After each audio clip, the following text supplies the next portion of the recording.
আচ্ছা, এই সক্রিয়তা সিরিজটা মনে আছে? ভাইয়া এটা না আমি মানে কালকে আমি ভালো মতো পড়তে পারি নাই, তো হচ্ছে মানে আমার একটু ভালো মতো মুখস্থ হয়নি, জাস্ট একবার রিডিং দিছি আর কি। আচ্ছা, এটা একবার পড়ে নাও তো, এটা একবার পড়ে নাও।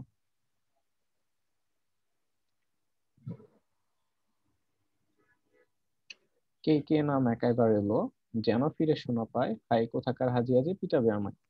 এই সক্রিয়তা সিরিজটা মনে রাখা খুবই ইম্পর্টেন্ট। কারণ হচ্ছে এই সক্রিয়তা সিরিজটা যদি তুমি মনে রাখো, মনে রাখবা এই সক্রিয়তা সিরিজে যে ধাতুটা ওপরে আছে, যে ধাতুটা ওপরে, সেটি অ্যানোড হিসেবে কাজ করবে। আমরা জানি যে অ্যানোড এবং ক্যাথোড তড়িৎদ্বার আছে। সো যে ধাতু উপরে, সেটা কি হিসেবে কাজ করবে? অ্যানোড হিসেবে কাজ করবে। ওকে। সো আমি যদি তোমাকে কোথাও বলি যে ধরো কোথাও জিঙ্ক আছে আর কপার আছে, সো ধরো কোথাও জিঙ্ক এবং কপার আছে, তাহলে বলো তো এদের মধ্যে অ্যানোড হিসেবে কোনটা কাজ করবে? জিঙ্ক। এদের মধ্যে তাহলে জিঙ্ক অ্যানোড হিসেবে কাজ করবে, আর কপার কি হিসেবে কাজ করবে? ক্যাথোড হিসেবে কাজ করবে। So, আমি যদি এখন তোমাকে প্রশ্ন করতাম যে এই চারটার মাঝখানে, হুম, যে ধরো জিঙ্ক, কপার, জিঙ্ক কপার, তারপর হচ্ছে তোমার মার্কারি, তারপর আয়রন, এই চারটার মধ্যে কোনটা অ্যানোড হিসেবে কাজ করবে? জিঙ্ক। উত্তর হচ্ছে জিঙ্ক। এরপরে মনে রাখবা যে ধাতুটা উপরে থাকে সেটা বিজারক হিসেবে কাজ করে, সেটা বিজারক হিসেবে কাজ করে। ঠিক আছে, যেটা উপরে থাকবে সেটাই অ্যানোড হিসেবে কাজ করবে, আর সেটাই বিজারক হিসেবে কাজ করবে। তাহলে আমাকে একটু বলো তো, এই যে জিঙ্ক এবং কপার, এই দুইটার মধ্যে তাহলে কোনটা বিজারক হিসেবে কাজ করবে?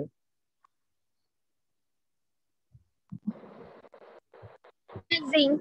জি, তাহলে এই চারটার মধ্যে কোনটা বিজারক হবে?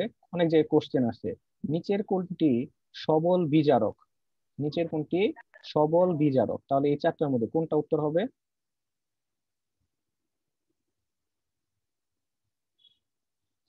কোনটা উত্তর হবে? উত্তর হবে জিঙ্ক, কারণ জিঙ্ক উপরে আছে। ওকে, সেটা মনে রাখবেন। আচ্ছা, আমাকে একটু বলো তো, অ্যানোডে কি হয়? অ্যানোডে কি জারণ হয় নাকি বিজারণ হয়? হ্যাঁ বিজারণ হয়। Anode, anode, anode. ও আচ্ছা, বিজারক লিখছেন, অ্যানোডে জারণ হয়। অ্যানোডে সবসময় জারণ হয় ভাইয়া, মনে রাখবা অ্যানোডে সবসময় কি হয়? জারণ হয়। আহ জারণ। যে জায়গাটাতে ছিলাম সেটা হচ্ছে যে অ্যানোডে সবসময় কি হয়? জারণ হয়। ওকে, তাহলে আমি তোমাকে যদি বলি, জি ভাইয়া। আমি যদি তোমাকে তো বলি এই চারটার মধ্যে, এই জিঙ্ক, কপার, মার্কারি, আয়রন, এই চারটার মধ্যে কোনটার জারণ হবে বলো তো? ভাইয়া জিঙ্কের। জিঙ্কের। ওকে, তাহলে এইখান থেকে খেয়াল করো, এই সক্রিয়তা সিরিজ থেকে, সক্রিয়তা সিরিজের যে ওপরে আছে সেটি অ্যানোড হিসেবে কাজ করবে, সেটি বিজারক হিসেবে কাজ করবে, তারই আসলে জারণ হবে। এই একটা কথা যদি মাথায় রাখতে পারো, তাহলে দেখবা এই চ্যাপ্টারের বাকি জিনিসগুলো বুঝতে সুবিধা হয়ে যাবে। ওকে, নেক্সট ক্লাসে আমাকে কিন্তু এই জি ধাতুর ভাইয়া। সক্রিয়তা সিরিজটা বলবা। ওকে। আচ্ছা। আচ্ছা, আজকে আমরা যে টপিকটা পড়বো সেটা হচ্ছে তড়িৎ রাসায়নিক কোষ। এর আগের দিন আমরা হচ্ছে তড়িৎ বিশ্লেষণ কোষ পড়েছিলাম, আজকে আমরা পড়ব তড়িৎ রাসায়নিক কোষ। আমাকে একটু বলো তো, তড়িৎ বিশ্লেষণ কোষে কোন শক্তি কোন শক্তিতে রূপান্তরিত হয়? ভাইয়া ওইটা হচ্ছে তড়িৎ শক্তি রাসায়নিক শক্তিতে রূপান্তরিত জি, হয়। আর তড়িৎ রাসায়নিক কোষে রাসায়নিক শক্তি তড়িৎ শক্তিতে রূপান্তরিত রাসায়নিক হয়। শক্তি তড়িৎ শক্তিতে রূপান্তরিত হয়। জি, এটা যেন মাথায় থাকে। ওকে, এটা কিন্তু একটা এমসিকিউ তে আসবে। তাহলে রাসায়নিক শক্তি তড়িৎ শক্তিতে রূপান্তরিত হয় তড়িৎ রাসায়নিক কোষে। তার মানে তোমাকে যদি প্রশ্ন করে তড়িৎ বা বিদ্যুৎ উৎপাদন করা যায় কোন কোষে, উত্তর কি হবে?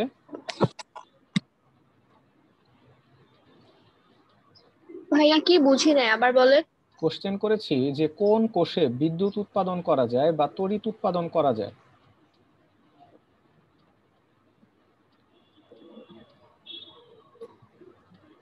কোশ্চেন বোঝো নাই? কোষে, হ্যাঁ তড়িৎ রাসায়নিক কোষে।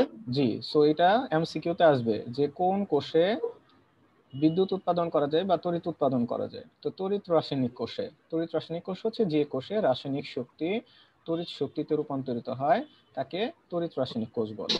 তো তড়িৎ রাসায়নিক কোষের একটা উদাহরণ হচ্ছে, হ্যাঁ তড়িৎ বিশ্লেষণে বিদ্যুৎ উৎপাদন করা যায় না? না, তড়িৎ বিশ্লেষণ কোষের বাইরে থেকে দেয়া হয় তড়িৎ শক্তি। তার মানে তড়িৎ বিশ্লেষণ কোষে তুমি বাইরে থেকে তোমাকে দিতে হবে, মানে তড়িৎ বিশ্লেষণ কোষে তোমার বাইরে থেকেই ইলেকট্রিসিটি দিতে হবে, ওকে। এবং ইলেকট্রিসিটি দেওয়ার পরে যেটা হবে, ওই যে আমরা যে তড়িৎ বিশ্লেষণ কোষে একটা তড়িৎ বিশ্লেষ্য পদার্থ রাখতাম, যেমন মনে করো সোডিয়াম ক্লোরাইড, সেটা তড়িৎ তড়িৎ দেওয়ার ফলে সেটা বিশ্লিষ্ট হয়ে যেত এবং সম্পূর্ণ নতুন পদার্থ পাওয়া যেত, রাসায়নিক পদার্থ পাওয়া যেত, যেমন সোডিয়াম এবং ক্লোরিন পাওয়া যেত। তার মানে রাসায়নিক শক্তি পাওয়া যেত, ঠিক আছে। কিন্তু এই তড়িৎ রাসায়নিক কোষে আমরা একটা তড়িৎ বিশ্লেষ্য পদার্থ দিব বা দুইটা তড়িৎ বিশ্লেষ্য পদার্থ দিব, সেইখান থেকে আমরা আসলে ইলেকট্রিসিটি পাবো, ঠিক আছে। মেইন ডিফারেন্সটা কি? মেইন ডিফারেন্স হচ্ছে তড়িৎ জি বিশ্লেষণ ভাইয়া। কোষে ইলেকট্রিসিটি প্রোভাইড করতে হয়, ইলেকট্রিসিটি দিতে হয়, আর তড়িৎ রাসায়নিক কোষে ইলেকট্রিসিটি পাওয়া যায়। বুঝতে পেরেছো? জি ভাইয়া। ওকে, তড়িৎ রাসায়নিক কোষের একটা এক্সাম্পল হচ্ছে বা উদাহরণ হচ্ছে গ্যালভানিক কোষ। কি কোষ? গ্যালভানিক কোষ গ্যালভানিক কোষ। বা গ্যালভানিক সেল। এই সেলটাকে ড্যানিয়েল সেলও বলা হয়, ড্যানিয়েল সেল বা ড্যানিয়েল কোষও বলা হয়। এটাকে আবার ভোল্টার কোষও বলা হয়,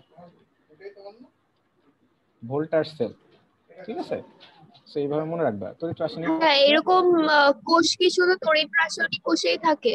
জি জি, তড়িৎ বিশ্লেষণে কোনো কোষ থাকে না? তড়িৎ বিশ্লেষণ কোষ তো বানাইতে হয়, তাই না? তুমি বানানোর জন্য তড়িৎ বিশ্লেষণ কোষে আহ, যে কোনো তুমি এক্সাম্পল বানাইতে পারো যে তড়িৎ বিশ্লেষণ কোষের জন্য কি লাগবে, একটা ব্যাটারি লাগবে। বানাতে হয় মানে ওইখানে তো আমরা ব্যাটারি থেকে সেটাই তো, ব্যাটারি করি না? দিয়ে, জি ব্যাটারি দিয়ে একটা তড়িৎ বিশ্লেষণ কোষ বানানো যায়, মানে কোষ, একটা কোষ তুমি বানাবা। সো তড়িৎ বিশ্লেষণ কোষ বানানোর জন্য তোমার একটা ব্যাটারি লাগে আর ভেতরে একটা তড়িৎ বিশ্লেষ্য পদার্থ লাগে। হ্যাঁ, যেমন ওই যে সোডিয়াম ক্লোরাইড দিছিলা বা ম্যাগনেসিয়াম ক্লোরাইড দিছো বা হচ্ছে কপার সালফেট দিলা বা নিকেল নাইট্রেট দিলা, হ্যাঁ এরকম।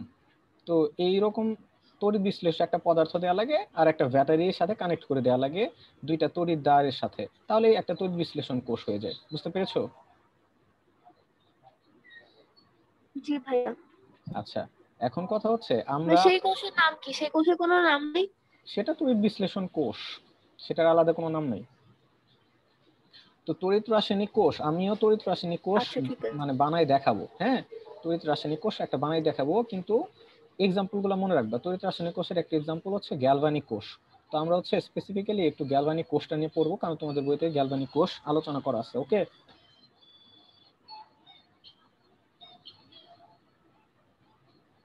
জি ভাইয়া। আচ্ছা, তাহলে খেয়াল করো, একটা গ্যালভানিক কোষ হওয়ার জন্য, একটা গ্যালভানিক কোষ হওয়ার জন্য এরকম একটা পাত্র লাগে, একটা গ্যালভানিক কোষ। ভাইয়া বাকি দুইটা কোষ বুঝার। একই কোষ, গ্যালভানিক কোষ যেটা, এটাকে ড্যানিয়েল কোষ বলে, এটাকে ভোল্টার কোষ বলে, একই একই নাম। গ্যালভানিক কোষেরই আরেকটা নাম ড্যানিয়েল ও কোষ বা আচ্ছা আচ্ছা, ভোল্টার আমি কোষ। ভাবছি তিনটা আলাদা আলাদা। না না, গ্যালভানিক কোষের আরেকটা নাম হচ্ছে ড্যানিয়েল কোষ বা এটাকে ভোল্টার কোষও বলা হয়। তা আমি পড়বো হচ্ছে তড়িৎ রাসায়নিক কোষ, ওকে। তড়িৎ রাসায়নিক কোষ, তো তড়িৎ রাসায়নিক কোষ হওয়ার জন্য একটা পাত্র লাগে এরকম। এই পাত্রের মধ্যে একটা অর্ধবেদ্য পর্দা দেয়া থাকে, এই যে ভেতর দিক দিয়ে একটা অর্ধবেদ্য পর্দা দিচ্ছি,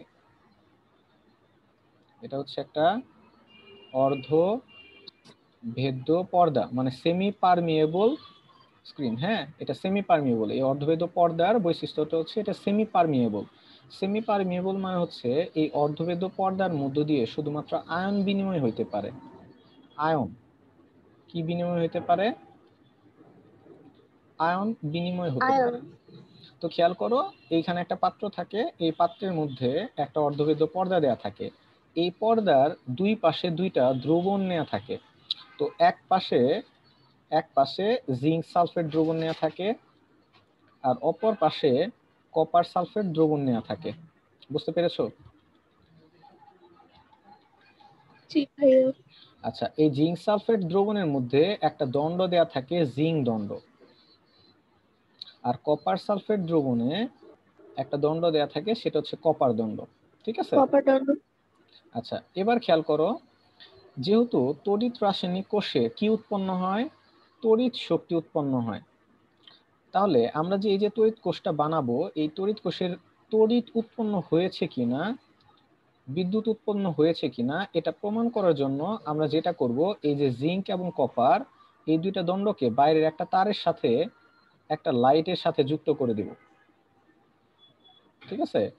একটা লাইটের সাথে যুক্ত করে দিব। তো জি। লাইটটা যদি জ্বলে ওঠে তাহলে আমরা বুঝতে পারবো কি এই কোষের মধ্যে বিদ্যুৎ উৎপাদন হয়েছে, চলাচল করতেছে। তাই না? অথবা তুমি এখানে এই লাইটের পরিবর্তে তুমি ইচ্ছা করলে একটা গ্যালভানোমিটারও দিতে পারো। গ্যালভানোমিটার কাজ কি বলতো?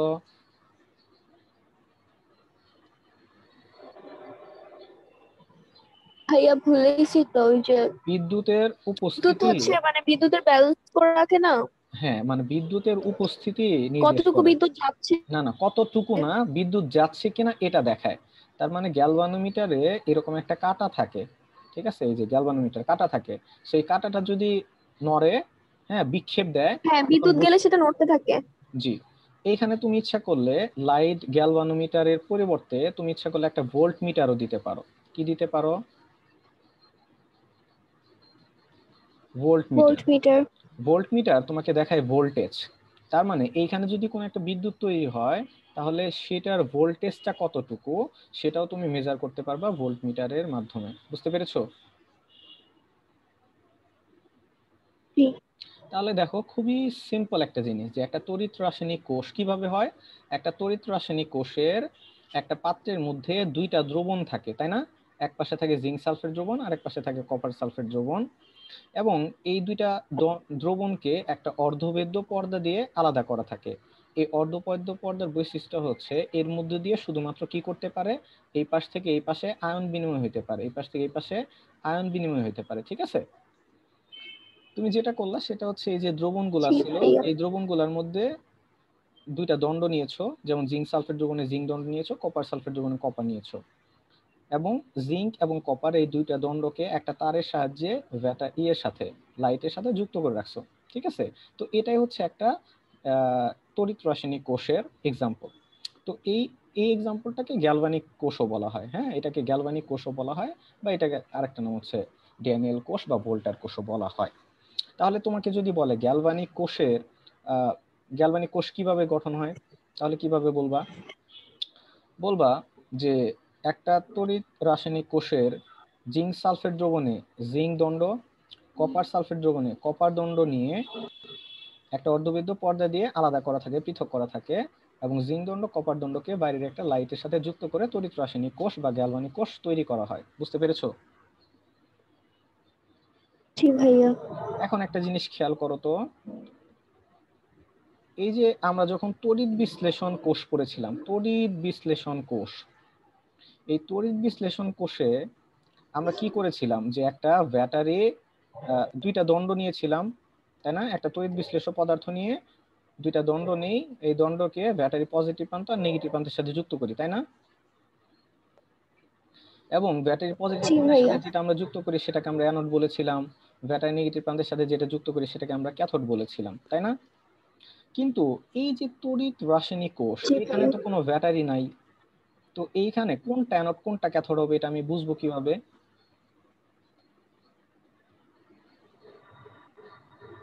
কিভাবে বুঝবো? জানি না তো। কেন?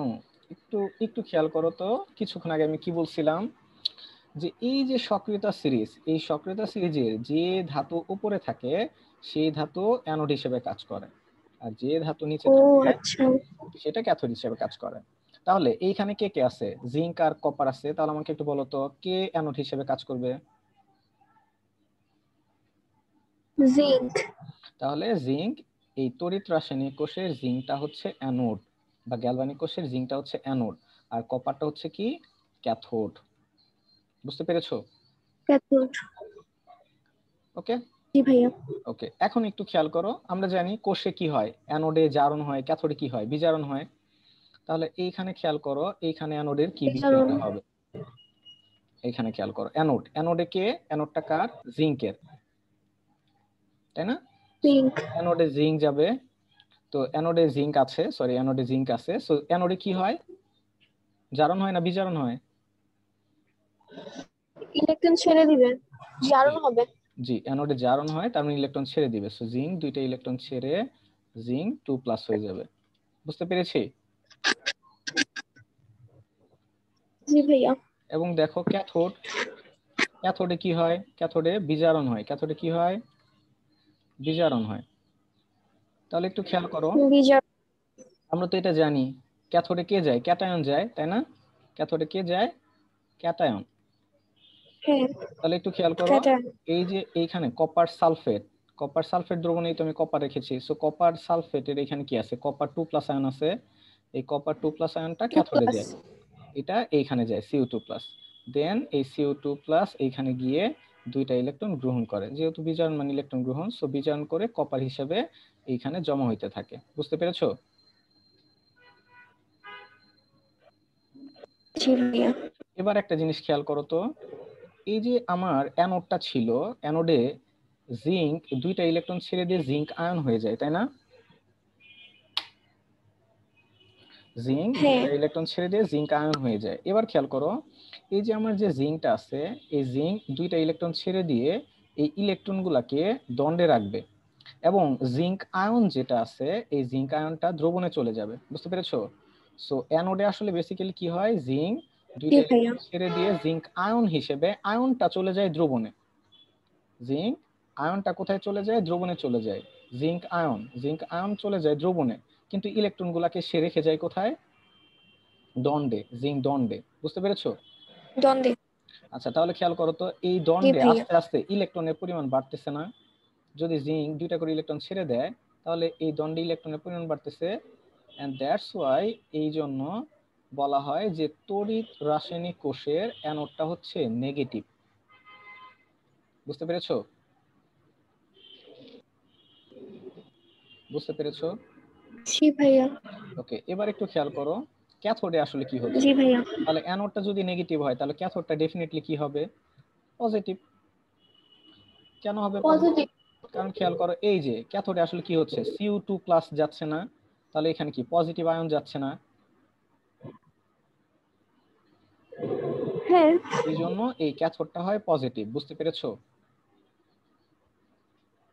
জি তাহলে যদি ভাইয়া। কোশ্চেন করি যে তড়িৎ রাসায়নিক কিন্তু কোষে, ভাইয়া এটা ভাবে না হয়ে, যেহেতু যেহেতু জিঙ্কে হচ্ছে 2 প্লাস থেকে মানে আয়নটা এদিকে আসতেছে, ইলেকট্রন গুলো ওখানে আছে, তো যেহেতু মানে কপার 2 প্লাস থেকেও তো কপার হইছে, জি তো আসছে না এখানে। জি, আবার বলো। মানে ভাইয়া এখানে যে বললেন, নর্মালি এইভাবে বুঝলাম যে জেডেন মানে জিঙ্ক হচ্ছে অ্যানোড, তাই হচ্ছে কপার ক্যাথোড হবে, এইভাবে এটা বুঝলাম। কিন্তু আপনি যে বললেন যে কপার মানে কেন প্লাস হবে, এই যে দন্ডের মানে এখানে এটা বলে, এটা একটু আবার বলেন তো। জি, আবার বলতেছি, খেয়াল করো, এই যে ক্যাথোড, ক্যাথোডে আসলে, ক্যাথোডে দেখো তো কে গেছে, ক্যাথোডে যায় কে, কপার 2+ যায় না? তো কপার 2+ এটা কি হ্যাঁ। পজিটিভ আয়ন নাকি negative ion? Positive ion. So positive ion যদি হয়, তাহলে এই দণ্ডের মধ্যে যত বেশি কপার আয়ন থাকবে, তাহলে তার এই দণ্ডের পজিটিভিটি তত বেড়ে যাবে না? সেই জন্য ক্যাথোডটা হচ্ছে পজিটিভ। জি ভাইয়া। আরেকভাবে চিন্তা করতে পারো, একটু খেয়াল আর করো। এখানে জিঙ্কে কি জিঙ্ক 2 প্লাস থাকতেছে আর ইলেকট্রন চলে যাচ্ছে দন্ডে। না, জিঙ্ক এটা তো দণ্ড, সো এই দণ্ডের এই জিঙ্ক দুইটা ইলেকট্রন ছেড়ে দেয়, ছেড়ে দিয়ে এই ইলেকট্রনগুলোকে এই দণ্ডের মধ্যে রেখে দেয়, কিন্তু জিঙ্ক আয়ন হিসেবে সেটা দ্রবণে চলে যায়। জিঙ্ক আয়নটা দ্রবণে চলে যাচ্ছে, কিন্তু ইলেকট্রনগুলোকে এখানে রেখে যাচ্ছে, আর যেহেতু ইলেকট্রন রেখে যাচ্ছে, তাই এটা হচ্ছে নেগেটিভ।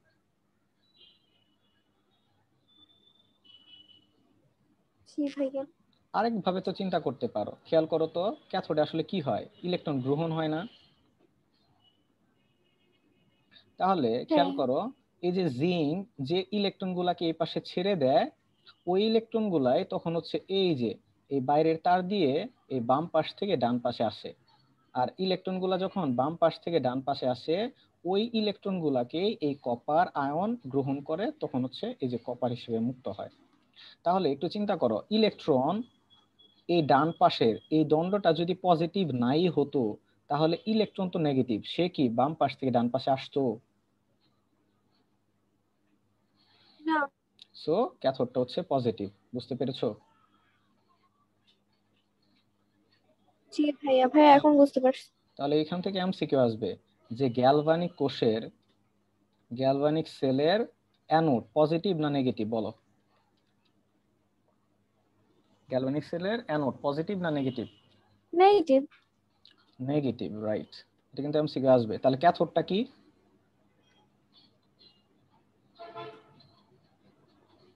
পজিটিভ। বুঝছো?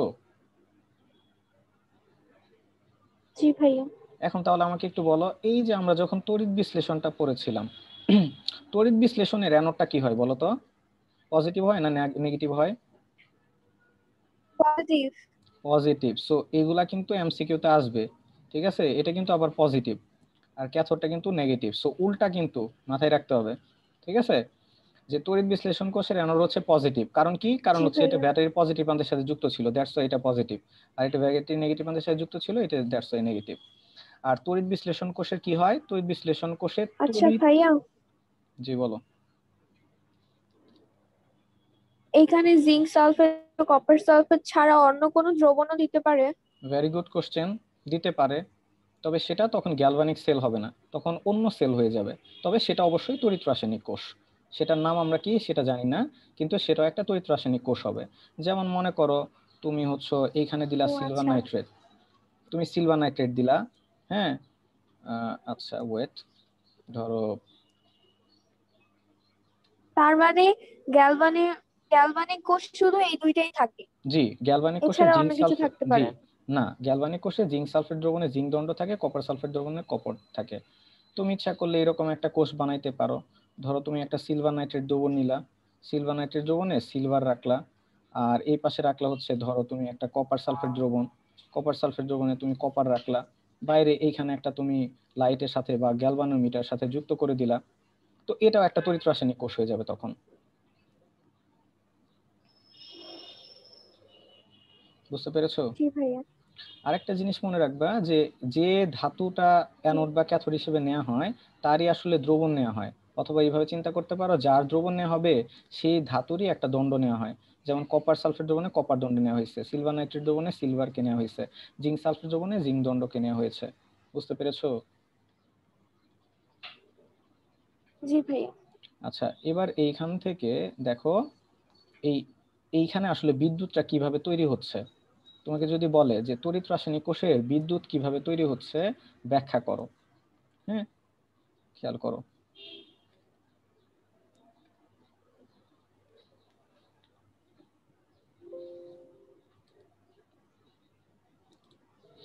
ওকে, তাহলে এইখানে একটু মনোযোগ দিবা। সেটা হচ্ছে আমরা কি দেখলাম, অ্যানোড, অ্যানোডে কি হয়, জিঙ্ক দুইটা ইলেকট্রন ছেড়ে দিয়ে জিঙ্ক 2+ হয়। এই যে জিঙ্ক দুইটা ইলেকট্রন ছেড়ে দিচ্ছে, ছেড়ে দিয়ে জিঙ্ক আয়ন হিসেবে দ্রবণে চলে যাচ্ছে আয়নটা, ওকে। আর ইলেকট্রন গুলাকে সে দণ্ডে রেখে যাচ্ছে। জি ভাইয়া। আর ক্যাথোডে কি হচ্ছে, ক্যাথোডে এই দ্রবণ থেকে Cu2+ ক্যাথোডে যাচ্ছে, গিয়ে সে দুইটা ইলেকট্রন গ্রহণ করতেছে, গ্রহণ করে কপার হচ্ছে। মনে রাখবা যে এই যে জিঙ্ক, যে আমার অ্যানোড আছে জিঙ্ক, জিঙ্ক যে আমার ইলেকট্রন গুলা ত্যাগ করে দণ্ডে রাখতেছে, এই ইলেকট্রন গুলা এই যে তার আছে বাইরের যে তার, এই তারের বাম পাশ থেকে ডান পাশে অর্থাৎ ক্যাথোডে আসতেছে, অ্যানোড থেকে ক্যাথোডে ইলেকট্রন গুলো আসতেছে, যে ইলেকট্রন গুলাই পরবর্তীতে কিন্তু এই কপারটা গ্রহণ করতেছে, তাই না? সো কোন একটা তারের মধ্য দিয়ে ইলেকট্রন জি প্রবাহ ভাইয়া। মানে কি আমরা জানি, বিদ্যুৎ প্রবাহ। দেখা যাবে যে তখন এই লাইটটা জ্বলে উঠছে, তুমি যদি এখানে একটা গ্যালভানোমিটার রাখো তাহলে দেখবা গ্যালভানোমিটারে কাঁটাটা বিক্ষেপ দিতেছে। আর যদি তুমি এখানে একটা ভোল্ট মিটার রাখতা তাহলে কতটুকু ভোল্টেজ তৈরি হয়েছে সেই ভোল্টেজটা তুমি মেজার করতে পারবা। বুঝতে পেরেছো? জি ভাইয়া। তো এইখানে খেয়াল করো, এই ভোল্টেজের আরেকটা নাম হচ্ছে ইএমএফ। ইএমএফ যেটাকে বলা হয় ইলেকট্রোমোটিভ ফোর্স। ইলেকট্রোমোটিভ ফোর্স বা এটাকে বলে তড়িৎ চালক বল বা বিভব, একই জিনিস। ঠিক আছে? সো ভোল্টেজ বা বিভব বা ইএমএফ বা ইলেকট্রোমোটিভ ফোর্স বা তড়িৎ চালক বল একই কথা। ওকে, হ্যাঁ ঠিক এখন আছে। একটু খেয়াল করো, এই যে এইখানে একটা জিনিস খেয়াল করো, তুমি যদি একদম ক্যাথোড থেকে শুরু করো, ক্যাথোডে আসলে কি বিক্রিয়াটা হচ্ছে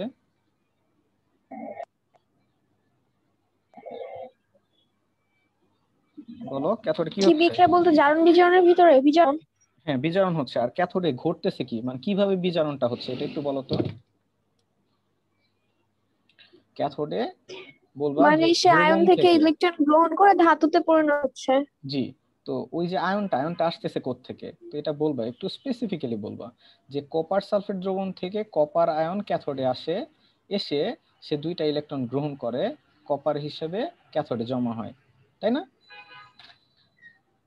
এখন একটা জিনিস খেয়াল করো হ্যাঁ তো, যে এই দ্রবণ থেকে যদি কপার আয়ন দণ্ডে চলে যায় তাহলে এই দ্রবণের মধ্যে কপার আয়নের পরিমাণ কমে যাবে না? তাহলে এইখানে হ্যাঁ কমে যাবে। কপার আয়ন কমে যাবে। কপার আয়ন কি হবে, ঘাটতি তৈরি হবে না? আয়নের ঘাটতি তৈরি হবে, ঘাটতি কমে যাবে যেহেতু। তখন এই ঘাটতি পূরণ করার জন্য এখানে হ্যাঁ খেয়াল করে, এই কপার যতটুকু পরিমাণে কমে যাবে, যতটুকু কপার আয়ন এই দ্রবণ থেকে চলে যাবে, ঠিক এই পরিমাণ জিঙ্ক আয়ন এই বাম পাশ থেকে ডান পাশে আসবে। বুঝতে পেরেছো? কারণ কি, আমার এখানে জিঙ্ক আয়ন আছে, জিঙ্ক সালফেট জি দ্রবণে ভাইয়া। জিঙ্ক আয়ন আছে, এসে বাম পাশ থেকে ডান পাশে কেন আসবে? কারণ হচ্ছে, কারণটা কি বলতো? কারণটা কি? কপার কমে গেছে এই জন্য। জি, সো যেহেতু এই ডান পাশ থেকে কপার আয়ন কমে যায়, তাই বাম পাশ থেকে ওই পরিমাণ জিঙ্ক আয়ন এই যে বাম পাশ থেকে ডান পাশে আসবে। কেন আসবে বা কিভাবে আসবে? কারণ হচ্ছে এই যে আমরা যে ভেতরে আলাদা করে রাখছিলাম, তরল দুইটা যে আলাদা করে রাখছি, এটা আমরা আলাদা করছিলাম কি দিয়ে? অর্ধবেদ্য পর্দা দিয়ে, যার মধ্যে দিয়ে কি হইতে পারে, শুধুমাত্র কি হইতে পারে? আয়ন বিনিময় হইতে পারে। ওকে, আয়ন বিনিময়। সো এই যে জিঙ্ক সালফেট জি। থেকে জিঙ্ক আয়ন কপার সালফেট এর এই পাশে আসতে পারে, বাম পাশ থেকে ডান পাশে আসতে পারে। এতটুকু বুঝছো? জি ভাইয়া। তাহলে একটু খেয়াল করো তো, তাহলে বাম পাশে এবার চিন্তা করো, বাম পাশ থেকে জিঙ্ক সালফেট থেকে জিঙ্ক আয়ন যদি বাম পাশ থেকে ডান পাশে চলে আসে, তাহলে এই বাম পাশে জিঙ্ক আয়নের আবার ঘাটতি তৈরি হবে না? হ্যাঁ হবে। তাহলে এই ঘাটতিটা পূরণ করার জন্য তখন কি হবে খেয়াল করো, এই যে আমার অ্যানোড আছে, অ্যানোড, এই অ্যানোডটা তো আবার আমার জিঙ্কের, তখন জিঙ্ক 2টা ইলেকট্রন ত্যাগ করে এই যে জিঙ্ক আয়ন হিসেবে এই দ্রবণের মধ্যে চলে আসে। ঠিক যে পরিমাণ জিঙ্ক আয়নের এখানে ঘাটতি তৈরি হয়, ওই পরিমাণ জিঙ্ক আয়নই আবার দ্রবণে চলে আসে। বুঝতে পেরেছো? জি ভাইয়া। তাহলে একটু খেয়াল করো, এইখানে আমার কি আয়নের আহ, ঘাটতি কি পূরণ হয়ে গেল না? হ্যাঁ হয়ে গেছে। আর জিঙ্ক যখন 2টা ইলেকট্রন ত্যাগ করে জিঙ্ক আয়ন হিসেবে দ্রবণ চলে যাবে, তখন কি হয়, এখানে ইলেকট্রন রেখে যায়, তখন ওই ইলেকট্রনগুলো এই যে বাম পাশ থেকে ডান পাশে আসে। ঠিক আছে? সো বাইরের দিক দিয়ে ইলেকট্রন আসতেছে এই পাশে, আর বাইরের দিক দিয়ে ইলেকট্রন আসায় মানে কি, বিদ্যুৎ তৈরি হয়ে যাওয়া। আর আমার এই যে দ্রবণের মধ্যে আয়নের বিনিময় হচ্ছে, তাহলে দ্রবণের মধ্যে দিয়ে আয়ন বিনিময় এবং বাইরের যে তারটা আছে এর মধ্যে দিয়ে ইলেকট্রন প্রবাহের মাধ্যমে এই তড়িৎ রাসায়নিক কোষের আমার বিদ্যুৎ উৎপন্ন হচ্ছে। বুঝতে পেরেছো? জি ভাইয়া। এতটুকু পরিমাণে বুঝতে পেরেছো যতটুকু বলেছি? জি ভাইয়া। আচ্ছা, ঠিক আছে। এখন একটা জিনিস খেয়াল করো তো, এই যে আমার অ্যানোডে কি হয়, জারণ হয়, তাই না? হ্যাঁ অ্যানোডে যে বিক্রিয়াটা হয় এটাকে বলা হয় অ্যানোড বিক্রিয়া। অ্যানোডে যে বিক্রিয়াটা হচ্ছে এটাকে বলা হচ্ছে অ্যানোড বিক্রিয়া। তাহলে অ্যানোডে কি বিক্রিয়া হচ্ছে? জিঙ্ক দুইটা ইলেকট্রন ছেড়ে দিয়ে জিঙ্ক আয়ন হচ্ছে। আর ক্যাথোডে যে বিক্রিয়াটা হয় এটাকে বলা হয় ক্যাথোড বিক্রিয়া, যেটা কি হচ্ছে Cu2 প্লাস প্লাস দুইটা ইলেকট্রন Cu হচ্ছে, তাই না? এখন আমাকে একটু বলো তো, জি অ্যানোডে যেটা হয় এটাকে কি বলে? জারণ হয়। অ্যানোডে কি হয়? জারণ হয়। সো এটাকে জারণ বিক্রিয়াও বলা হয়, জারণ বিক্রিয়া। আবার ক্যাথোডে কি বিক্রিয়া। হচ্ছে? বিজারণ হচ্ছে, সো এটাকে বলা হয় বিজারণ বিক্রিয়া। ঠিক আছে, এখানে একটু গ্যাপ দিয়েছি, কেন দিয়েছি একটু পরে জি বলতেছি। এখন আমি এই দুইটা বিক্রিয়াকে যদি যোগ করি তাহলে খেয়াল করো তো কি হবে, দুইটা ইলেকট্রন চলে যাবে, তাহলে এখানে থাকবে কি জিঙ্ক প্লাস Cu2 প্লাস, এই পাশে হবে কি জিঙ্ক 2 প্লাস প্লাস Cu। বুঝতে পেরেছো? জি তাহলে এই দুটাকে যদি যোগ করি তাহলে একসাথে আমি কি বলতে পারি? জারণ বিজারণ বিক্রিয়া। বুঝতে পেরেছো? ভাই একদম নিচে দেখা যাচ্ছে। দেখা যাচ্ছে না? না আচ্ছা ঠিক আছে, এক মিনিট। হালকা এখন দেখা যাচ্ছে।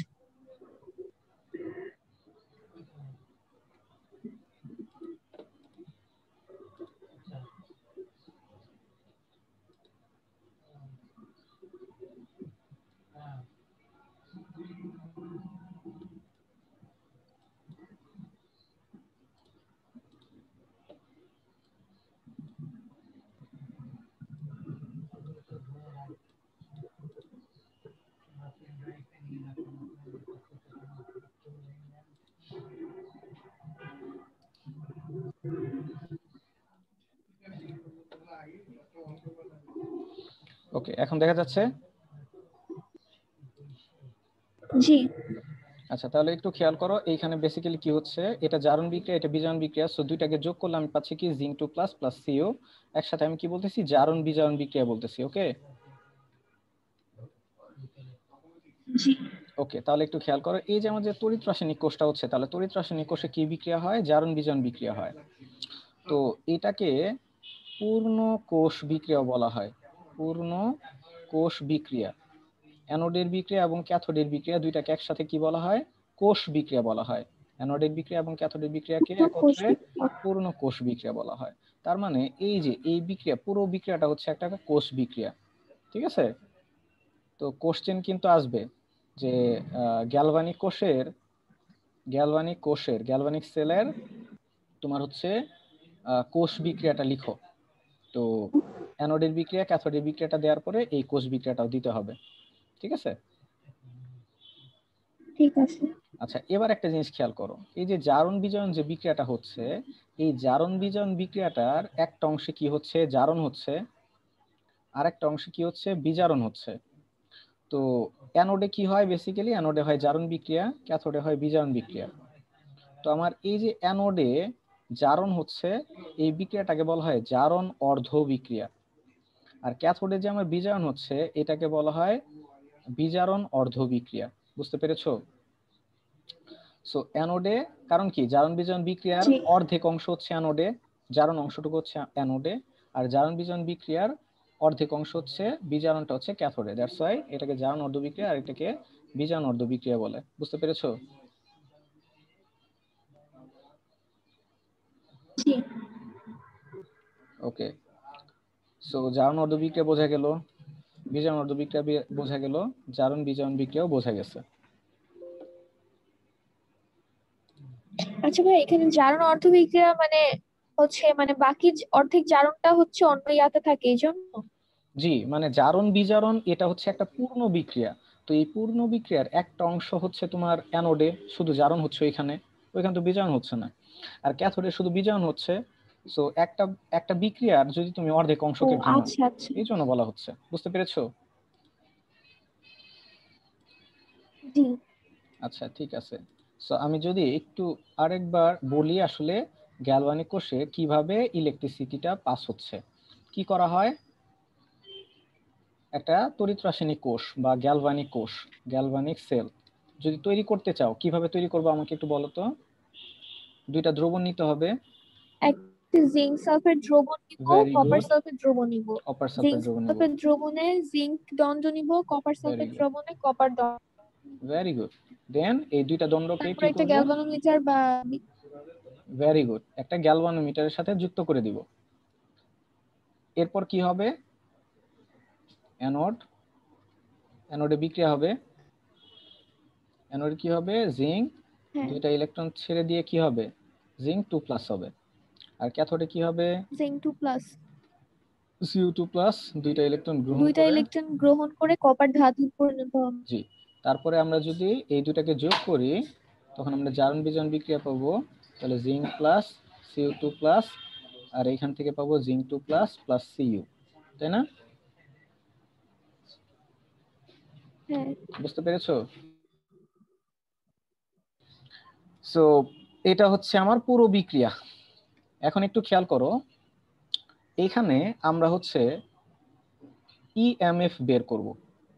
তার মানে আমরা বলছিলাম না যে কতটুকু পরিমাণে, এখানে যদি একটা ভোল্ট মিটার যুক্ত করতাম তো কতটুকু ভোল্টেজ তৈরি হতো এটা আমরা মেজার করতে পারবো, ঠিক আছে? সো আমরা ইএমএফ বের করব, বা ইলেকট্রোমোটিভ ফোর্স বা ভোল্টেজ বা বিভব যেটাকে আমরা বলি। হ্যাঁ, আরো স্পেসিফিক্যালি বললে যেহেতু কোষ, হ্যাঁ, তো এটাকে সেটাকে বলা কি হয়। ইএমএফ দিয়ে প্রকাশ করা হয়? জি, ইএমএফ দিয়ে প্রকাশ করা হয়। কোষ বিভব, কোষ বিভবকে ইএমএফ দিয়ে প্রকাশ করা হয়, ঠিক আছে?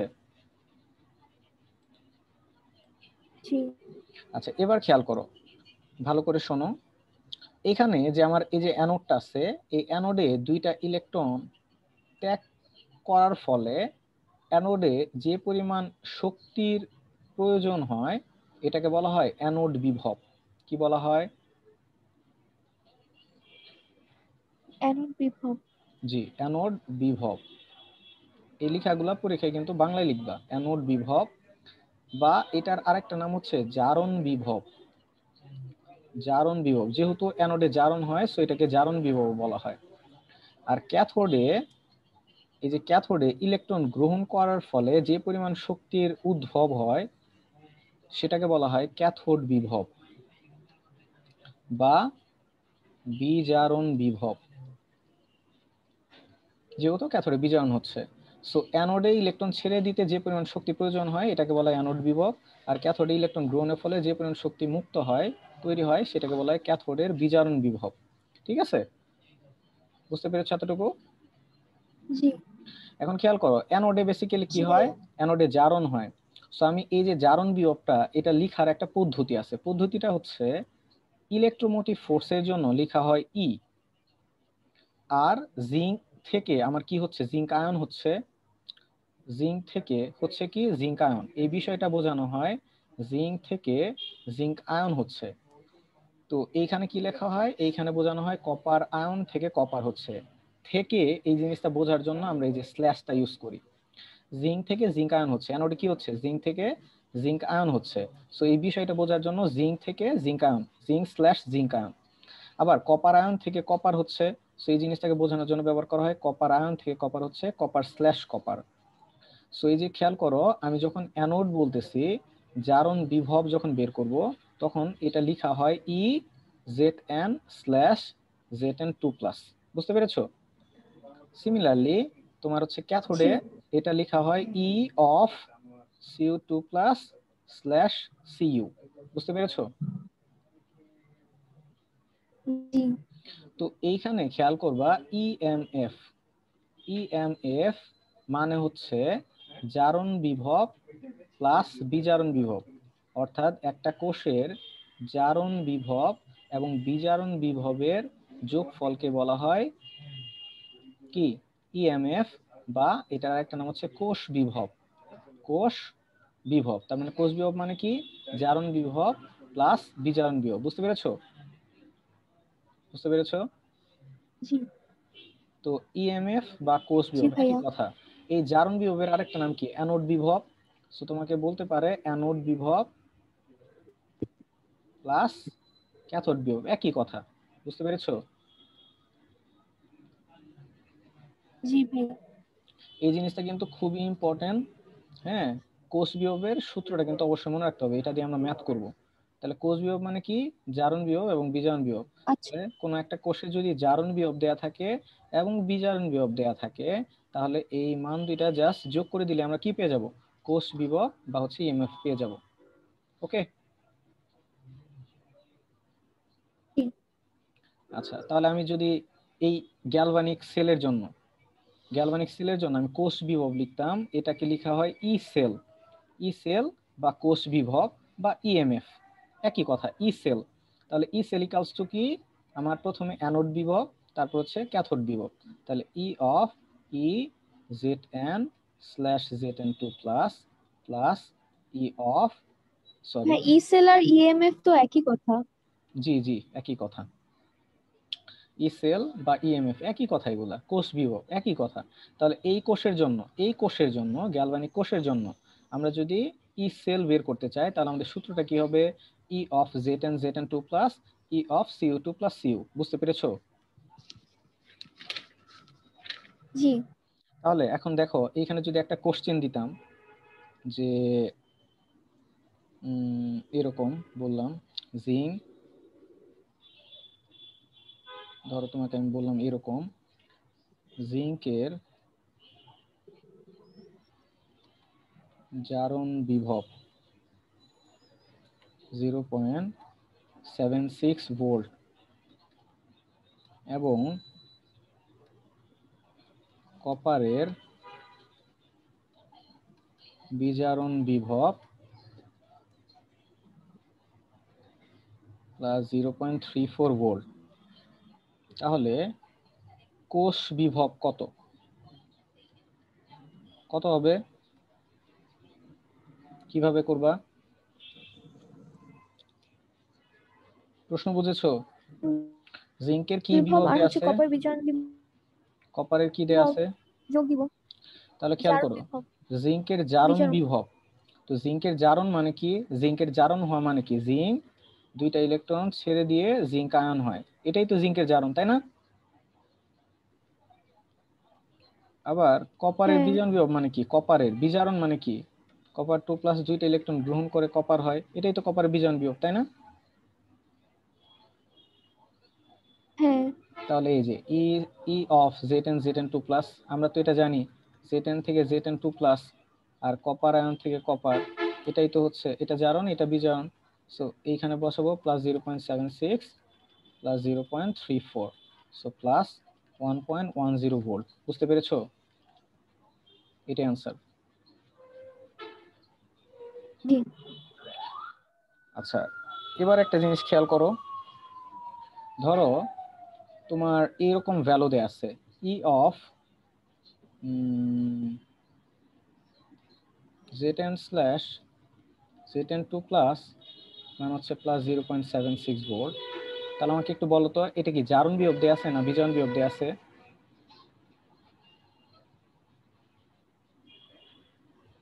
হ্যাঁ, জারণ বিভব দেওয়া আছে। আচ্ছা, এটা যদি জারণ বিভব দেয়া থাকে, আমাকে এটা বলো তো, এটা কি দেয়া আছে?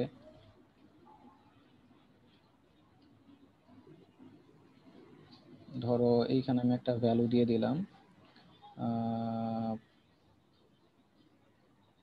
ধরো -0.79। এটা এটা বলো তো, এটা সিলভারের জারণ বিভব দেয়া আছে না বিজারণ বিভব দেয়া আছে? ভাইয়া, জারণ বিভব না বিজারণ বিভব বুঝতে হবে। জি এটা জি তো জারণ বিভবই, কারণ এজি বাই এজি প্লাস এখান থেকে বলো। যে দুইটা ইলেকট্রন গ্রহণ করে।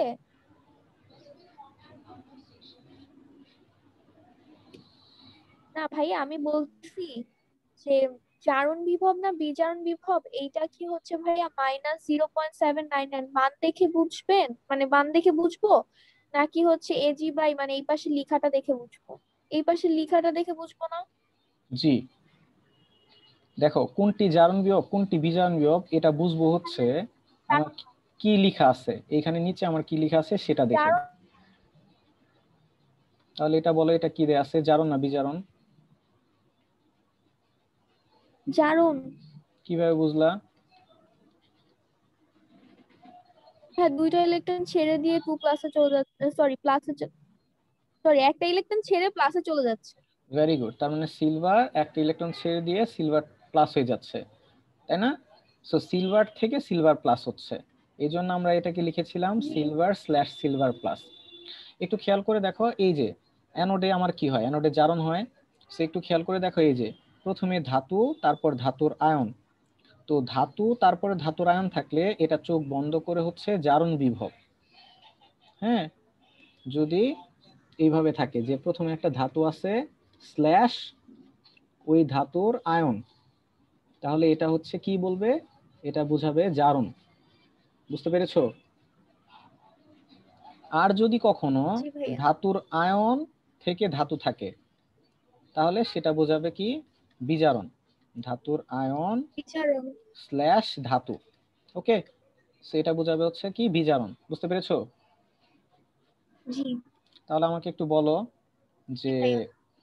এই যে এটা E of silver slash silver এর ভ্যালুটা হচ্ছে এটা বিচারণ হবে।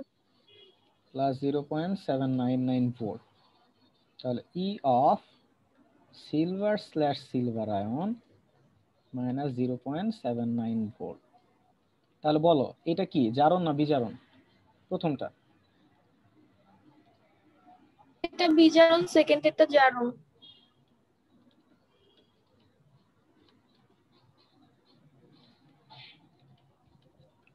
গুড।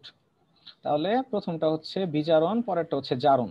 তাহলে এইখান থেকে দেখো আমরা একটা রিলেশন পেয়েছি। রিলেশনটা হচ্ছে যে কোনো তড়িৎ দ্বারে, যে কোনো তড়িৎ দ্বারে, তড়িৎ দ্বার মানে অ্যানোড ক্যাথোড, যে কোনো তড়িৎ দ্বারে জারণ বিভব এবং বিজারণ বিভবের মান সমান। জারণ বিভব ও বিজারণ বিভবের মান সমান, কিন্তু বিপরীত। কিন্তু কি, চিহ্ন বিপরীত। ওকে, খেয়াল করে দেখো, এই যে আচ্ছা বিজারণ ভাইয়া, বিভবের এটা মান কি হচ্ছে এটা। ফিক্স যে জি জি সবসময় ফিক্স। জারণ হলে প্লাস হবে আর না বিচারণ? না না না, এটা ফিক্স না। আচ্ছা। যে জারণ বিয়োগ বিজন মানে বিয়োগ জারণ সেটা হলে পজিটিভ মাইনাস। হইতে পারে, নেগেটিভ হইতে পারে। জারণ বিয়োগ বিজন বিয়োগ পজিটিভ হইতে পারে, নেগেটিভ হইতে পারে। ও। যেমন আমরা একটু আগে দেখেছিলাম যে জিঙ্কের ক্ষেত্রে, জিঙ্কের ক্ষেত্রে আমরা দেখছি কি zinc slash zinc 2 plus equals to plus 0.76 volt. হ্যাঁ, এবং এটা কিন্তু আমরা জারণ বিভব দেখছি, জারণ বিভব। সো নট নেসেসারি যে তোমার জারণ বিভব হওয়ার জন্য নেগেটিভ বা পজিটিভ হইতে হবে, এটা না। কিন্তু দেখতে হবে বাম পাশে কি আছে। ধাতু থেকে ধাতুর আয়ন থাকলে সেটা জারণ বিভব, সেটা পজিটিভ হইতে পারে, নেগেটিভ হইতে পারে। কিন্তু একটা তড়িৎ দ্বারে জারণ বিভবের মান যদি হয় পজিটিভ, তাহলে বিজারণ বিভবের মান হবে কি, নেগেটিভ, এবং ভ্যালুটা হবে সেম। ঠিক আছে, যেমন নেগেটিভ। এই যে সিলভারের ক্ষেত্রে বিজারণ বিভব মান হচ্ছে জি প্লাস ভাইয়া। 0.799, জারণ বিভব কত, মাইনাস 0.799। সো আমি জিঙ্কের জন্য যদি বলি, জিঙ্কের জারণ বিভব মান যদি প্লাস 0.76 হয়, তাহলে আমি জিঙ্কের বিজারণ বিভব মান কি বলবো, কত বলবো,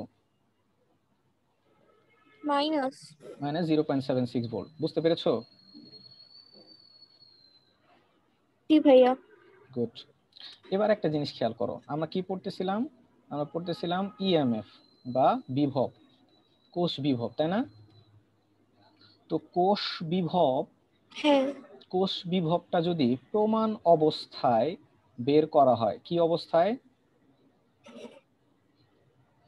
প্রমাণ অবস্থা। হ্যাঁ প্রমাণ অবস্থায় কোষ বিভব বের করতে বলতে পারে। তা প্রমাণ অবস্থা বলতে কি বোঝায়? প্রমাণ অবস্থা বলতে বোঝায় তোমার প্রেসার হচ্ছে 1 অ্যাটমসফিয়ার, তাপমাত্রা হচ্ছে 25 ডিগ্রি সেলসিয়াস, বা এটাকে ক্যালভিনে নিলে 298 ক্যালভিন। আর যদি এইখানে ঘনমাত্রা থাকে তাহলে তার ঘনমাত্রা হচ্ছে 1 মোলার, বা ওই যে আমরা যেটাকে বলি 1 মোল পার লিটার। বুঝতে পেরেছো? তার মানে জি ভাইয়া। কোনো একটা, যেমন এই যে এই গ্যালভানিক কোষের জন্য আমরা যদি বলতাম যে গ্যালভানিক সেলের ক্ষেত্রে এইখানে চাপ রাখা আছে 1 অ্যাটমসফিয়ার, তাপমাত্রা রাখা আছে 25 ডিগ্রি বা 298 ক্যালভিন, এবং এই যে আমরা যে জিঙ্ক সালফেট দ্রবণ, কপার সালফেট দ্রবণ যে ব্যবহার করেছিলাম, এদের ঘনমাত্রা যদি হয় 1 মোলার করে, এদের ঘনমাত্রা যদি হয় 1 মোলার, এখানে তাপমাত্রা যদি থাকে 298 ক্যালভিন এবং চাপ যদি থাকে 1 অ্যাটমসফিয়ার, তখন আমরা বলবো কি, এই গ্যালভানিক সেলটা প্রমাণ অবস্থায় আছে। কি অবস্থায় আছে? প্রমাণ অবস্থায় আছে। আর এই প্রমাণ অবস্থায়, প্রমাণ অবস্থা। জি প্রমাণ অবস্থায় যদি আমাদেরকে কোষ বিভব বের করতে বলতো, তখন আমরা যে কোষ বিভবটা বা ইএমএফটা পাইতাম ওইটাকে আমরা বলতাম প্রমাণ কোষ বিভব। বুঝতে পেরেছো? জি। বুঝতে পেরেছো? তাহলে একটু খেয়াল করো, এই প্রমাণ অবস্থার জন্য জি ভাইয়া।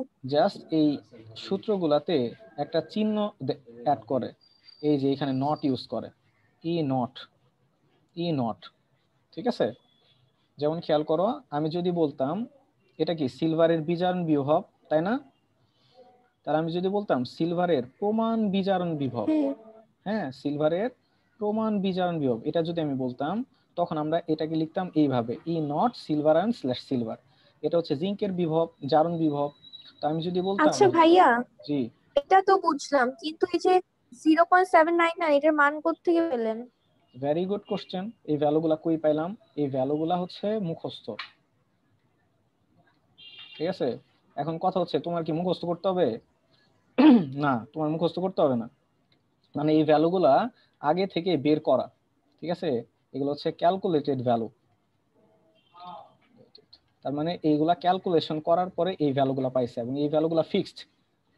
আমি যদি তোমাকে বলি এই যে 25°C তাপমাত্রায়, 25°C তাপমাত্রায় 1 অ্যাটমসফিয়ার যখন প্রেসার, তখন এইখানে সিলভারের প্রমাণ বিজারণ বিভবের মানটা সব সময় 0.799ই হবে। বুঝতে পেরেছো? সিমিলারলি জিঙ্কের ক্ষেত্রে যদি বলি, জিঙ্কের প্রমাণ জারণ বিভবের মান কত? জি ভাইয়া। +0.76। এগুলো তোমার কোশ্চেনে দেয়া থাকবে।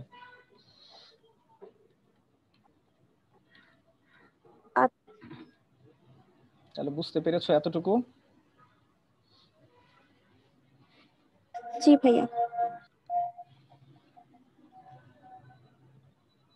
আচ্ছা, এখন একটা জিনিস খেয়াল করো, আমি আরেকবার শেষবারের মতো গ্যালভানিক কোষটা আঁকতেছি। গ্যালভানিক কোষটা কি ছিল? এই পাশে ছিল জিঙ্ক সালফেট দ্রবণ। আচ্ছা, এটা একটু ভাইয়া এটা তো বুঝছি, আর বলতে হবে না। বলতে হবে না? আমার যে টপিক বাকি আছে, টপিকের জন্য তো আমার এটা লাগবে, না। আমি তো ওইটাই বুঝাবো না, আমি তো গ্যালভানিক কোষ বোঝাবো না। ও আচ্ছা, ঠিক আছে। আচ্ছা আচ্ছা।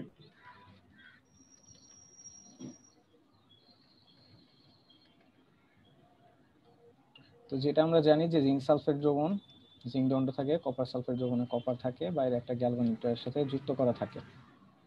এখন অ্যানোডে যেটা হয় এটা আমরা জানি, ক্যাথোডে কি হয় এগুলো আমরা জানি। সো অ্যানোডে জিঙ্ক দুইটা ইলেকট্রন ছেড়ে দেয়, ছেড়ে দিয়ে জিঙ্ক 2+ হয়, আর ক্যাথোডে কপার 2+, দুইটা ইলেকট্রন গ্রহণ করে কপার হয়। তো এখানে যদি তোমাকে বলে কোষ উপস্থাপন করো, প্রশ্ন যদি বলে কোষ উপস্থাপন করো, তো তোমার প্রশ্ন আসে যে গ্যালভানিক কোষের কোষ উপস্থাপন করো, তাহলে খেয়াল করো যে অ্যানোডে আমার হচ্ছে জিঙ্ক থেকে জিঙ্ক আয়ন হচ্ছে, তো এইটাকে আমার উপস্থাপন করে এইভাবে জিঙ্ক স্ল্যাশ জিঙ্ক আয়ন। আর এইখানে খেয়াল করো যে কপার, ক্যাথোডে কি হচ্ছে, কপার আয়ন থেকে কপার হচ্ছে, সো এটাকে উপস্থাপন করে হচ্ছে Cu2+ স্ল্যাশ Cu। তো আমরা তো জানি যে অ্যানোড এবং ক্যাথোড এই দুটাকে যদি যোগ করি তাহলে কোষটা পুরো হয়ে যায়। সো জিঙ্ক প্লাস Cu2+, আর এই পাশে হয় জিঙ্ক 2+ প্লাস Cu। সো পূর্ণ কোষ, পূর্ণ কোষ লেখার নিয়মটা হচ্ছে, খেয়াল করো এই যে কোষ উপস্থাপন করতেছি, অ্যানোড উপস্থাপন করা শেষ, ক্যাথোড এইভাবে উপস্থাপন করে। এখন এই দুইটাকে একসাথে কিভাবে লিখবে? একসাথে লিখবে হচ্ছে জিঙ্ক স্ল্যাশ জিঙ্ক আয়ন আর কপার স্ল্যাশ কপার, এবং এদের মাঝখানে এরকম একটা দাগ দেয়া হয়। তো এটাই হচ্ছে এই যে গ্যালভানিক কোষের উপস্থাপন, কোষ উপস্থাপন। বুঝতে পেরেছো? তোমার কোশ্চেন জি। আসে সি নাম্বারে যে গ্যালভানিক কোষের অ্যানোড অর্ধ কোষ বিক্রিয়া, ক্যাথোড অর্ধ কোষ বিক্রিয়া লিখে পূর্ণ কোষ বিক্রিয়াটা লিখো। সো এই যে এইভাবে এইভাবে লিখতে হবে, ওকে? এবং এদের মাঝখানে একটা এরকম দাগ দেওয়া হয়, ওকে? এখন এইখান থেকে দেখো জি একটা ভাইয়া। জিনিস, সেটা হচ্ছে তোমার এই যে আমি যে পুরো ব্যাপারটা লিখছি, এই যে গ্যালভানিক কোষ, এই যে এইভাবে লিখছি, এইভাবে না লিখে তুমি সিম্পলি জাস্ট এতটুকু লিখলেই তোমার পুরো কোষ বিক্রিয়াটা বোঝানো হয়ে যায়। কিভাবে? কারণ আমরা জানি যে এই যে জিঙ্ক থেকে জিঙ্ক আয়ন হয়েছে, তার মানে কি এখানে আসলে জিঙ্কের জারণ হয়েছে, তার মানে জিঙ্ক অ্যানোড হিসেবে ব্যবহার করা হয়েছে। আর কপার আয়ন থেকে কপার হয়েছে, তার মানে কি এখানে বিজারণ হয়েছে, তার মানে কপারকে ক্যাথোড হিসেবে ব্যবহার করা হয়েছে। সো এইভাবেই কিন্তু এই যে পুরো বিষয়টা, এই পুরো বিষয়টাকে খুব সহজে এইভাবে প্রকাশ করা যায়। বুঝতে পেরেছো? জি ভাইয়া। ওকে, এখন এইখানে একটা দেখো, এইখান থেকে নেক্সট যে প্রশ্নটা আসে,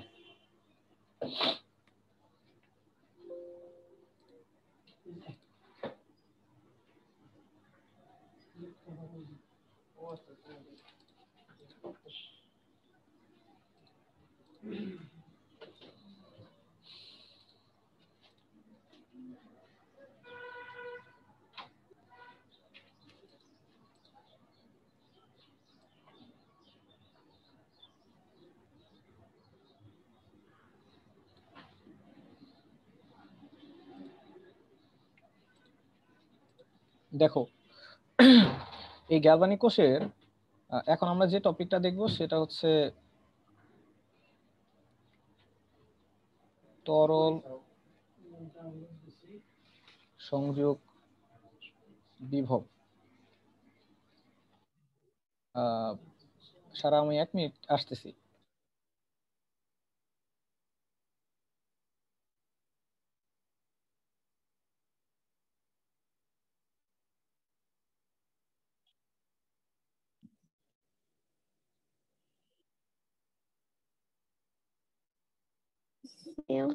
সারা is Sara.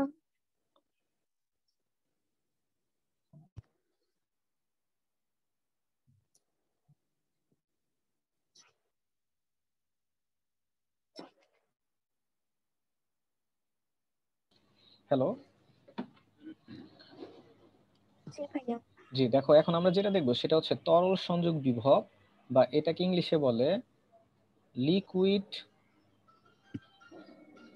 Liquid junction potential. Liquid junction potential, বা এটাকে সংক্ষেপে বলে এলজিপি।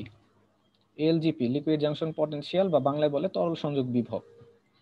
তো একটা জিনিস খেয়াল করো, এই যে আমরা গ্যালভানিক কোষটা পড়েছিলাম, এই গ্যালভানিক কোষের জিঙ্ক সালফেট দ্রবণ, এই যে কপার সালফেট দ্রবণ, এই দুইটা তরলকে আমরা কি একটা সংযোগে রেখেছিলাম না? জাস্ট একটা অর্ধবেদ্য পর্দা দিয়ে আলাদা করা ছিল, তাই না? আচ্ছা, তাহলে খেয়াল করো এইখানে এই দুইটা তরল, এই যে একটা সংযোগে থাকে, এই সংযোগটাকে বলা হয় জাংশন। এই সংযোগটাকে বলা হয় কি? জাংশন। তো এই দুইটা তরল এই সংযোগে থাকে বলে, তো এইখানে আমরা যে এইখানে যে একটা ভোল্ট মিটার রাখছিলাম, তো ভোল্ট মিটার কি দেখাবে? ভোল্টেজ দেখাবে, তাই না? তো এই দুইটা তরল সংযোগ এইখানে থাকায় এইখানে একটা বিভব তৈরি হয়, যেটাকে আমরা বলতেছি তরল সংযোগ বিভব, বা এলজিপি, বা লিকুইড জাংশন পটেনশিয়াল। তো এই এলজেপিটা তৈরি হওয়ার কারণে, বা তরল সংযোগ বিভবটা তৈরি হওয়ার কারণে আমার এইখানে যে ভোল্টেজটা পাওয়ার কথা ছিল অ্যাকচুয়ালি, তো অ্যাকচুয়াল ভ্যালু থেকে আমার হচ্ছে অ্যাকচুয়াল ভ্যালু পাওয়া যায় না। যতটুকু ভ্যালু পাওয়ার কথা, যতটুকু ভোল্টেজ পাওয়ার কথা, ততটুকু ভোল্টেজ পাওয়া যায় না। হ্যাঁ, তার চেয়ে কম বা বেশি পাওয়া যায়। তার মানে হচ্ছে এই দুইটা তরল একটা সংযোগে থাকায়, এই দুইটা তরল সংযোগে থাকার জন্য বাইরে যে ভোল্টেজটা পাওয়ার কথা ছিল, এই ভোল্টেজটা অ্যাকচুয়ালি পাওয়া যায় না। ঠিক আছে? তো এটা আমাদের কি একটা সমস্যা না? যে আমি এইখানে আসলে বিদ্যুৎ তৈরি করব, তো আমি যতটুকু বিদ্যুৎ তৈরি করতে চাচ্ছি, হ্যাঁ, বা যতটুকু ভোল্টেজ তৈরি করতে চাচ্ছি, এই পরিমাণ যদি ভোল্টেজ না পাই, তাহলে এটা কি আমার একটা সমস্যা? এটা আমার একটা প্রবলেম। বুঝতে পেরেছো?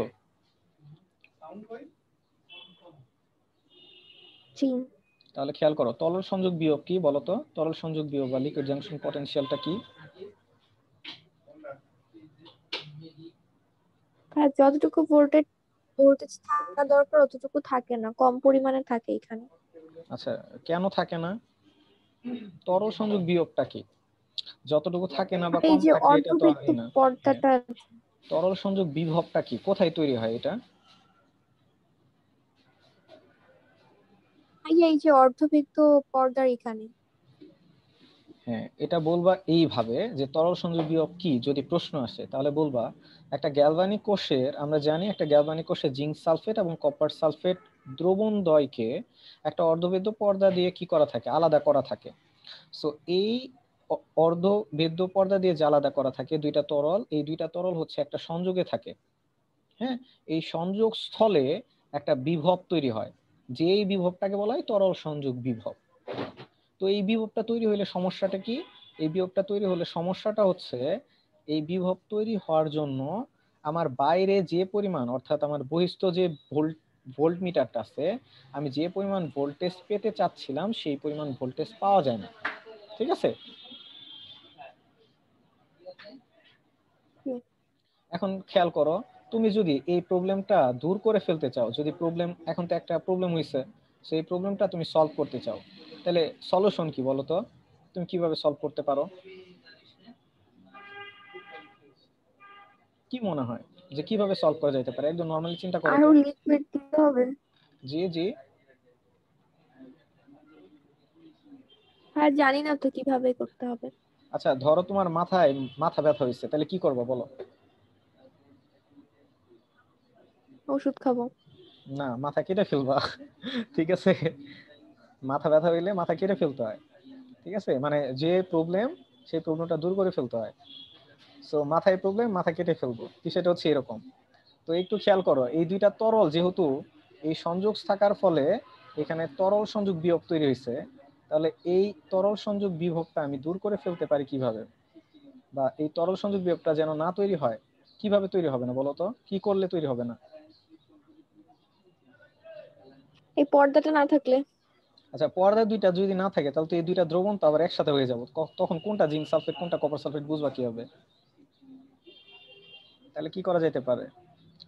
তোমার এখানে কোষ বানাইতে হবে, কিন্তু এই দুইটাকে কি করা যাবে না, সংযোগে রাখা যাবে না। তাহলে কি করা লাগবে বলো তো? জানি না, আপনিই বলেন। খুব সহজভাবে একটু চিন্তা করলেই তো হয়, যেহেতু এই দুইটা তরল সংযোগে আছে, তাহলে এদেরকে আলাদা করে দেন, তাহলেই তো হয়। তাহলে আলাদা করে দাও, এই যে জিঙ্ক সালফেট দ্রবণ, এই জিঙ্ক সালফেট দ্রবণ যেটা ছিল, এই দ্রবণটাকে একটা আলাদা পাত্রে নিলা, আর কপার সালফেট, এই কপার সালফেটের আরেকটা পাত্রে নিলা। বুঝতে পেরেছো? তারপরে জিঙ্ক সালফেট দ্রবণের মধ্যে একটা জিঙ্ক দণ্ড নিলা, কপার সালফেট দ্রবণে একটা জি। কপার দণ্ড নিলা, নেয়ার পরে বাইরে একটা লাইটের সাথে বা গ্যালভানোমিটারের সাথে যুক্ত করে দিলা, তাহলে তোমার কোষ হয়ে গেল, শেষ। হয়েছে কিনা বলো? এই যে দেখো আমার গ্যালভানোমিটার ছিল, এই যে হ্যাঁ, গ্যালভানোমিটার, এই হ্যাঁ। যে জিঙ্ক ছিল, জিঙ্ক সালফেট ছিল, এই যে জিঙ্ক সালফেট, এই যে কপার সালফেট, এই যে কপার সালফেট ছিল, তো এই যে আমার গ্যালভানিক কোষ হয়ে গেল। বুঝতে পেরেছো? জি ভাইয়া। কিন্তু এইখানে একটা ঝামেলা আছে, বলো তো? ধরতে পারতেছো? এখানে একটা ঝামেলা আছে, কি ঝামেলা? যে আমি যদি এদেরকে আলাদা করে দেই। পুরোটাকে একটা দ্রবণে রাখতে হবে। জি জি।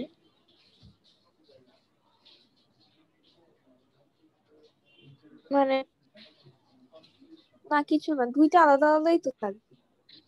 বিষয়টা হচ্ছে দেখো আমি কি করলাম, যেহেতু এরা দুইজন একসাথে ছিল, একসাথে থাকার জন্য যেহেতু আমার তরল সংযোগ বিয়োগ তৈরি হচ্ছে, এটা আমার যেহেতু একটা প্রবলেম, তাই এটাকে আমি দূর করার জন্য সলিউশন কি করলাম, দুইটাকে পৃথক করে দিছি, দুইটাকে পৃথক করে দিলাম, তাহলে আমার প্রবলেম সলভ। কিন্তু এইখানে আবার একটা নতুন প্রবলেম তৈরি হয়েছে।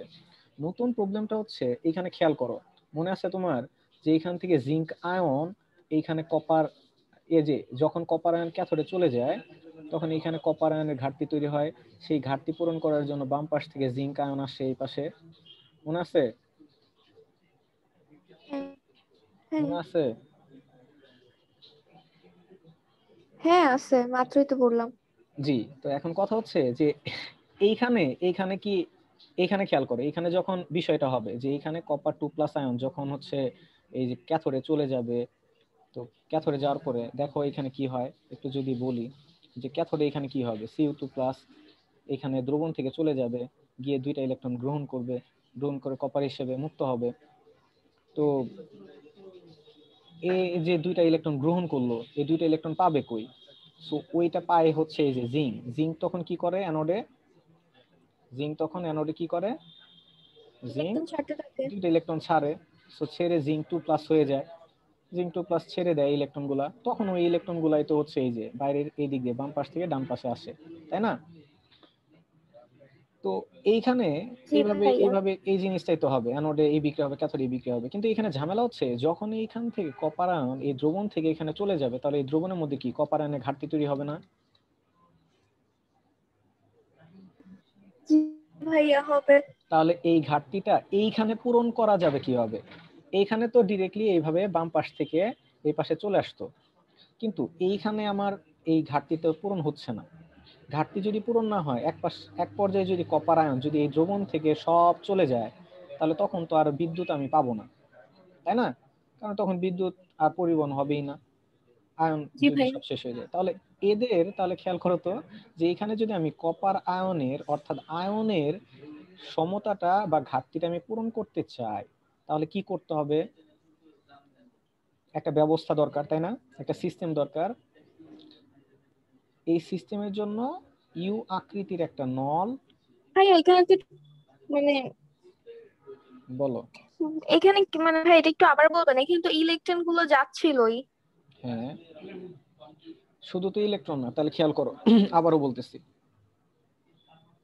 খেয়াল করো এইখানে যে বেসিক্যালি এখানে কি হয়, এখানে Cu2+ এই দ্রবণ থেকে চলে যায় না ক্যাথোডে? হ্যাঁ চলে যায়। তাহলে এইখানে এই দ্রবণের মধ্যে কপার আয়নের ঘাটতি তৈরি হয়, তাই না? এখন তারপর এই জিঙ্ক থেকে আসে। কিভাবে আসবে? এখানে তো আসার মতো তো হ্যাঁ ব্যবস্থা নাই। এইখানে আসতে পারতো, কারণ এই দুইটা সংযোগ স্থলে ছিল। ইলেকট্রন। ইলেকট্রন না তো, আমার তো আয়ন আসতে হবে ভাইয়া। আমার ও তো আচ্ছা। আমার তো আয়ন আসতে হবে। এখানে কি আয়ন আসতে পারবে? হ্যাঁ হ্যাঁ। আসতে পারবে না। সো এই আসার জন্য না যেন পারবে না। যেন আয়নের ঘাটতিটা পূরণ হয়, এই ঘাটতিটা দূর করার জন্য ইউ আকৃতির একটা নল বাঁকানো হয়। ইউ আকৃতির একটা নল, বাঁকানো নল, ইউ আকৃতির একটা নল ব্যবহার করা হয়। নল ব্যবহার করে এই যে দ্রবণগুলো আছে, এই দ্রবণগুলোর মাঝখানে ডুবানো থাকে। বুঝতে পেরেছো? এবং জি ভাইয়া। এই যে ইউ আকৃতির একটা নল, এই নলটা একটা ব্রিজের মতো কাজ করে। দেখো, এই যে আমি এই পাশ থেকে এই পাশ, একটা ব্রিজের মতো কাজ করতেছে না? এই দুইটার মধ্যে একটা সংযোগ হ্যাঁ। সংযোগ দিতেছি। একটা সংযোগের জন্য আমি একটা ব্রিজ তৈরি করলাম, এই বাম পাশ থেকে ডান পাশে, ডান পাশ থেকে বাম পাশে একটা ব্রিজ তৈরি করলাম। এই জন্য এটাকে বলা হয় সল্ট ব্রিজ। সল্ট ব্রিজ, বা এটাকে বাংলায় বলে লবণ সেতু। তো এটা হচ্ছে একটা সেতু, আর এটাকে সল্ট ব্রিজ বা লবণ সেতু বলা হচ্ছে কারণ এই নলের মধ্যে কয়েকটা সল্ট ব্যবহার করা হয়, যেমন পটাশিয়াম ক্লোরাইড, পটাশিয়াম নাইট্রেট বা অ্যামোনিয়াম নাইট্রেট। তো এই ধরনের সল্ট গুলা ব্যবহার করা হয়, এই জন্য এই নলটাকে বলা হয় সল্ট ব্রিজ। কি বলা হয়? Salt bridge. তো এটা ব্যবহার করলে শর্ট পিচ। সুবিধাটা হচ্ছে, তুমি খেয়াল করো যে আমার এই সল্ট ব্রিজটা যদি হয়, তো আমার এইখানে বিদ্যুৎ উৎপাদন হচ্ছে। কারণ হচ্ছে এই যে এদিক দিয়ে ইলেকট্রন থেকে এই পাশে ইলেকট্রন আসবে, বিদ্যুৎ উৎপাদন হবে। এবং সল্ট ব্রিজে এখানে আমার যে সল্টটা ব্যবহার করা হয়, পটাশিয়াম ক্লোরাইড বা পটাশিয়াম নাইট্রেট বা অ্যামোনিয়াম নাইট্রেট, এই লবণগুলা এইখানে আয়তনের এই যে ঘাটতি, আয়নের যে ঘাটতিটা আছে, এই ঘাটতিটা পূরণ করে দেয়। অর্থাৎ আয়নের ভারসাম্য ভারসাম্য রক্ষা করে। বুঝতে পেরেছো? জি। বুঝতে পেরেছো? তাহলে একটু খেয়াল করো সল্ট ব্রিজটা কিভাবে তোমার ভারসাম্য রক্ষা জি করতেছে, ভাইয়া। এটা একটু বলে দেই। খেয়াল করো, এই যে দ্রবণ, এই দ্রবণ থেকে কপার আয়ন কি চলে যাচ্ছে না?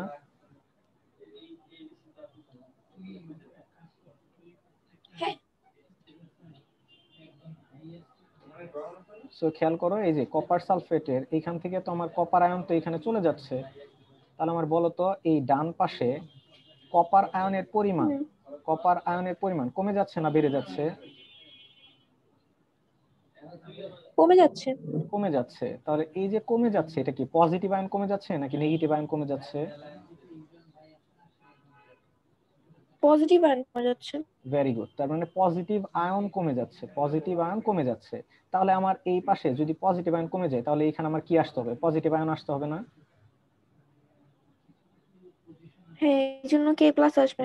Very good. তার মানে এই যে পটাশিয়াম ক্লোরাইড আছে, এইখান থেকে হচ্ছে এইখানে পটাশিয়াম প্লাস আসবে। কপার 2+ যে পরিমাণ চলে যাবে, এইখানেও কপার প্লাস ওই পরিমাণই আসবে। বুঝতে পেরেছো? জি। আবার একটু খেয়াল করো বাম পাশে কি হচ্ছে। বাম পাশে বাম পাশে জিঙ্ক, দুইটা ইলেকট্রন ত্যাগ করে যখন জিঙ্ক আয়ন হবে, তাহলে এই দ্রবণের মধ্যে তো জিঙ্ক আসতেছে, জিঙ্ক আয়ন। তাহলে জিঙ্ক আয়ন যদি আসে, তাহলে এই বাম পাশে পজিটিভ আয়ন কি বেড়ে যাচ্ছে না? পজিটিভ আয়ন বেড়ে যাচ্ছে। তো এই পজিটিভ আয়নকে নিউট্রাল করার জন্য, নিরপেক্ষ করার জন্য, হ্যাঁ ভারসাম্য রক্ষা করার জন্য এই যে Cl- আছে, এই Cl- গুলা এই পাশে আসবে। বুঝতে পেরেছো? যতটুকু পরিমাণে জিঙ্ক আয়ন এই দ্রবণে আসবে, ঠিক ওই জি পরিমাণ Cl- এইখানে আসবে। ক্লিয়ার? জি ভাইয়া। ঠিক এইভাবে, এই যে এইভাবেই সল্ট ব্রিজটা কাজ করে। ঠিক আছে? যদি প্রশ্ন আসে সল্ট ব্রিজ কিভাবে কাজ করে, বলতে পারবা না? হ্যাঁ পারবো। তরল সংযোগ বিয়োগ কি আসলে পারবা না? হ্যাঁ পারবো। ওকে, সো আজকে এই পর্যন্তই। কিন্তু ভাইয়া